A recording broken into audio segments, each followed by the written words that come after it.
हे सूत जी, people का पेड़ शनिवार को छोड़कर सप्ताह के बाकी दिनों में क्यों नहीं पूजा जाता है? सूत जी ने कहा, समुद्र का मंथन करने से जो रत्न देवताओं को मिले उनमें से देवताओं ने लक्ष्मी और कौस्तुभ मणि भगवान विष्णु को दे दी थी। विष्णु भगवान जब श्री लक्ष्मी जी से विवाह करने के लिए तैयार हुए तो लक्ष्मी जी ने कहा, हे प्रभु, जब तक मेरी बड़ी बहन का ब्याह नहीं हो जाता आप मुझ छोटी बहन से ब्याह कैसे कर सकते? इसलिए आप पहले मेरी बड़ी बहन का ब्याह कीजिए, बाद में मुझसे ब्याह कीजिए, क्योंकि यह प्राचीन नियम है। सूत जी बोले, लक्ष्मी जी के ऐसे वचन सुनकर भगवान विष्णु ने लक्ष्मी जी की बड़ी बहन का ब्याह उदालक ऋषि के साथ कर दिया।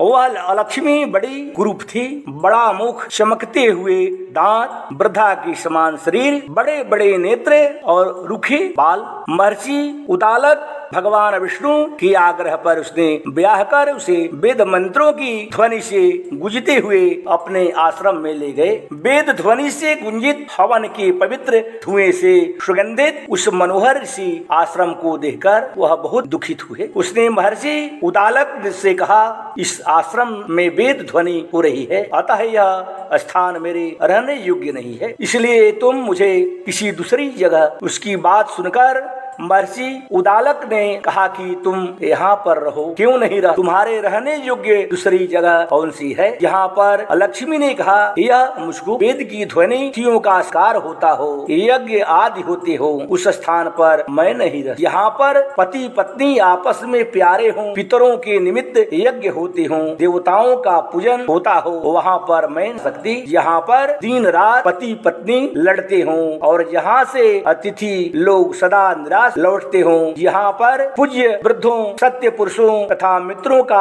अनादर होता हो और यहाँ पर अतिथि कठोर वाणी बोली जाती हो, यहाँ दुराचारी, चोर, परस्त्रीगामी प्राणी रहते हों, यहाँ पर गौओं का वध, मदिरापान, ब्रह्महत्या आदि पाप होते हैं, वहाँ पर मैं प्रसन्नता पूर्वक निवास करती हूँ। सूत जी ने कहा, इस प्रकार लक्ष्मी के वचन सुनकर उदालक का मन मलिन हो गया। इस बात को सुनकर चुप रह गए। देर तक चुप रहने के बाद उन्होंने कहा कि अच्छा, मैं तुम्हारे लिए ऐसा ही स्थान खोजूंगा, अतः मैं जब तक तुम्हारे लिए ऐसा स्थान ढूंढ कर न आऊं तब तक तुम इसी पीपल के नीचे चाप बैठ। सूत जी ने कहा, महर्षि उदालक उसी पीपल के नीचे उठाकर उसके रहने योग्य जगह ढूंढने के लिए चले, लेकिन जब वह बहुत समय तक प्रतीक्षा करने पर भी वापस नहीं लौटे तो लक्ष्मी रोने लगी। उसका बुरी तरह से रोना लक्ष्मी जी ने वैकुंठ में भी सुना तो वह व्याकुल हो गई। उन्होंने भी होकर भगवान विष्णु से कहा, हे प्रभु,